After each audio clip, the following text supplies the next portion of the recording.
السلام علیکم ورحمۃ اللہ وبرکاتہ۔ الحمدللہ رب العالمین، الصلاۃ والسلام علی رسولہ الکریم، اما بعد فاعوذ باللہ من الشیطان الرجیم، بسم اللہ الرحمن الرحیم۔ معزز سامعات، آج ہم یوم عاشوراء کی فضیلت اور اس دن کیے جانے والے اہم اعمال کے بارے میں جانیں گے۔ 10 محرم الحرام یعنی یوم عاشوراء اسلامی تاریخ کا ایک عظیم دن ہے جسے اللہ تعالیٰ نے خاص فضیلت عطا فرمائی ہے۔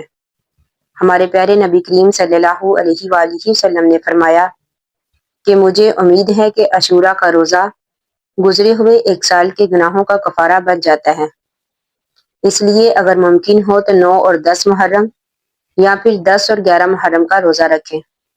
معزز سامعات، یوم عاشوراء کے دن سب سے پہلے اپنے رب کے حضور سچی توبہ کریں، اللہ تعالیٰ سے اپنے گناہوں کی معافی مانگیں اور دل سے یہ وعدہ کریں کہ آئندہ گناہوں سے بچنے کی کوشش کریں گے۔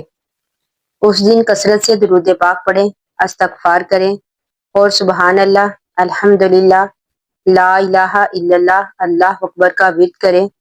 ذکر الہی دلوں کو سکون اور زندگی میں برکت عطا کرتا ہے۔ یوم عاشوراء کے دن صدقہ اور خیرات کرنا بھی ایک نیک عمل ہے۔ اگر اللہ تعالیٰ نے آپ کو وسعت دی ہے تو کسی غریب، یتیم یا پھر ضرورت مند کی مدد کریں۔ چھوٹی سی نیکی بھی اللہ تعالیٰ کے ہاں بہت بڑی ہو سکتی ہے۔ اس دن حضرت امام حسین رضی اللہ تعالیٰ عنہ اور شہدائے کربلا کی عظیم قربانی کو یاد کریں۔ ان کی زندگی ہمیں حق، صبر، استقامت اور دین پر ثابت قدم رہنے کا درس دیتی ہے۔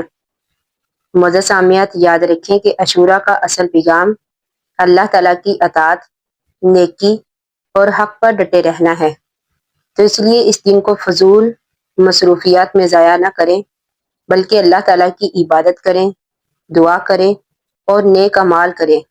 اللہ تعالیٰ سے دعا ہے کہ اللہ تعالیٰ ہمیں یوم عاشوراء کی برکتوں سے بھرپور فائدہ اٹھانے کی توفیق عطا کرے۔ آمین ثم آمین۔ آخر دعوانا الحمدللہ رب العالمین۔ السلام علیکم ورحمۃ اللہ وبرکاتہ۔